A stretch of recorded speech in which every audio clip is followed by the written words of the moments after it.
It was hanging in my room.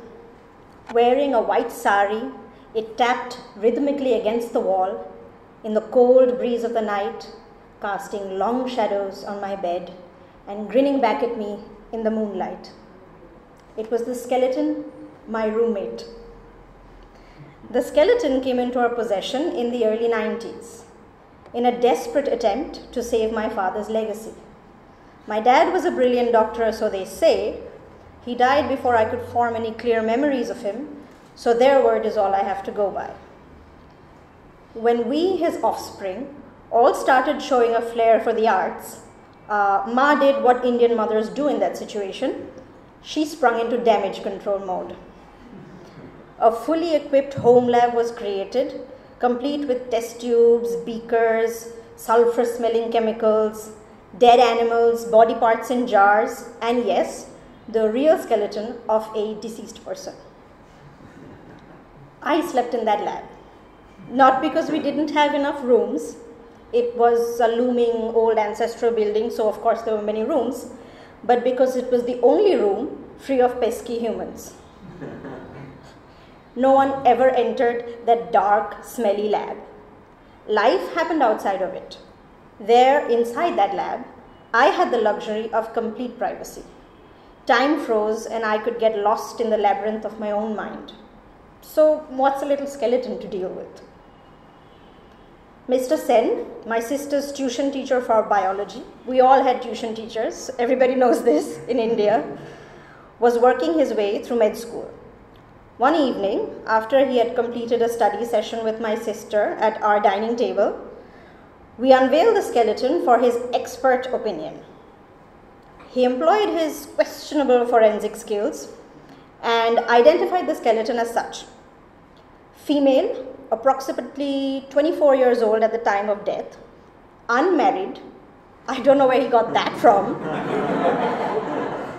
Cause of death, head injury. There was a crack in the skull indeed. We guessed that it was probably from a road accident, or a fall, or maybe a quick blow to the head with a blunt instrument. Yeah, definitely that. Definitely murder. Much more dramatic. It was my Dida, Bengalis call their grandmas Dida, who thought that dressing her in a sari would keep her clean. So they wouldn't have to dust her. There's nothing weird about that, right? So they wrapped her in what we call a lal par shada shari, which is a traditional white sari with a red border, draped a ghomta over her head, hung her on a hook in my room.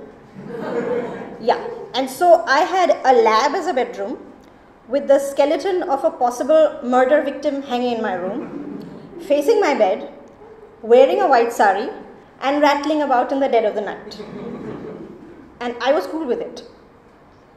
Ma would make me label the body parts, count her vertebrae, and locate where the organs would have been.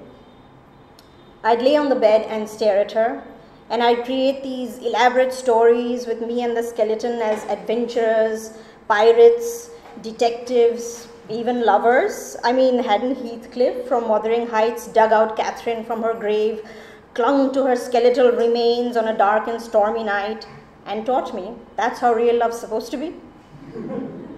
So clearly, while my mother was trying to turn me into a doctor, I was turning into a storyteller. Eventually, my mother realized that we weren't going to win the school biology prize, which was named after our dad, unless we hoped to do so with particularly eloquent poetry. My older sisters, despite much resistance from my mother, had all chosen different academic paths, not science, and I quickly turned out to be a lost cause. One day, the test tubes and jars in the lab mysteriously disappeared. Taking this as a sign that my mother had given up on me, I dug out old books from my grandfather's trunks, War and Peace, Waiting for Godot, and short stories about Russian prostitutes by Maupassant. I was 10. And I populated the now empty shelves with these books, along with the occasional Enid Blyton. It was a confusing time. The bookshelves went all around the room, starting from the floor and reaching the ceiling. Every once in a while, I would climb them like a jungle gym and pick my book of choice to get lost in. It was bliss. My bedroom had gone from being a lab to a library. Only the skeleton remained as evidence of my mother's feeble attempts at manipulating our future. And that's when they built her a coffin. Yeah.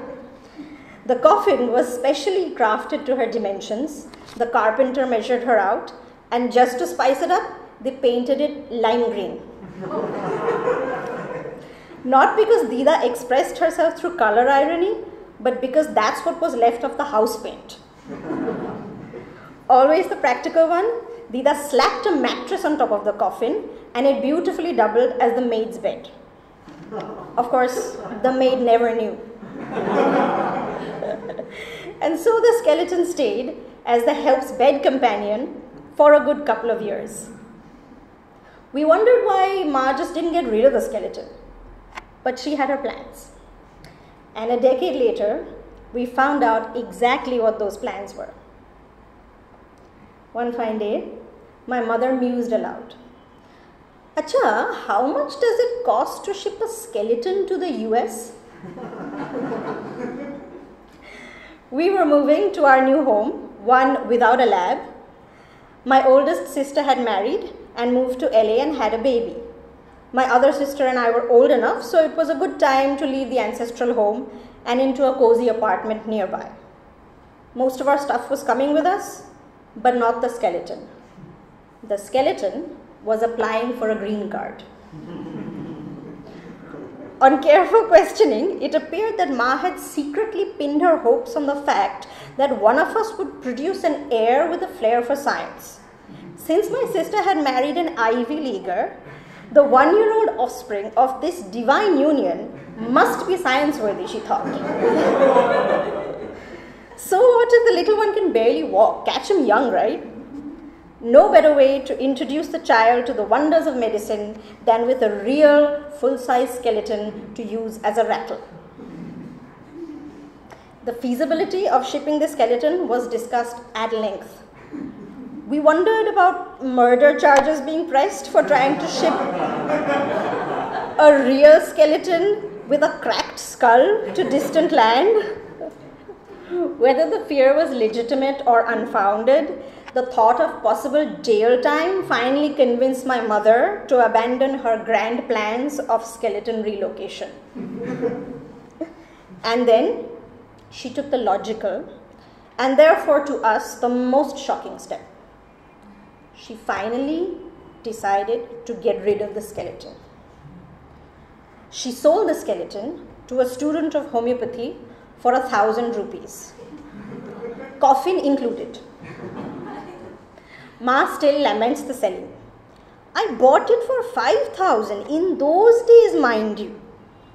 And just like that, all traces of my one-time companion, my fellow sari-clad deceased adventurer, was gone, along with my mother's high hopes for our future and the future of generations to come.